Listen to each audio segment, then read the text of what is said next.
አንዳንድ የሚያሳስቡ የሚያሳዝኑ ነገሮች አሉ። ለምሳሌ በዚህ ዘመን ቀጠሮን ያለ ማክበር በጣም በዝቶ እየታየ ይገኛል። ይሄ ነገር ደግሞ በጣም አደገኛ ነው። በጣም አደገኛ ለምን ቢባል ነቢይ ሰለላሁ ዐለይሂ ወሰለም ስለ ሙናፊቆች ወይ ደግሞ የሙናፊቆችን ምልክቶች ሲናገሩ ኢዛ ሐደተ ከዘብ ብለው ምንድን ነው ያሉት?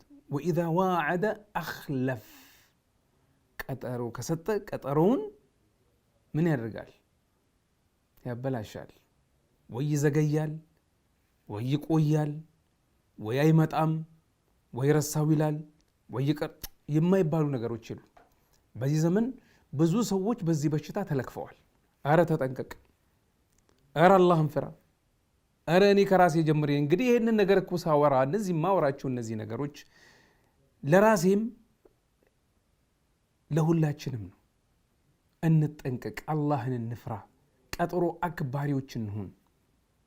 ለምን? የሙእሚን ምልክት ነው፣ የኢማን ምልክት ነው።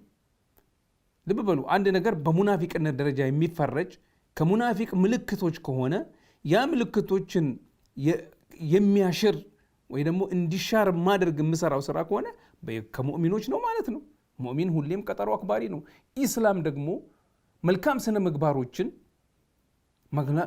የኢስላም እሴቶች እኮ በመልካም ነገሮች ላይ የተመሰረቱ ናቸው።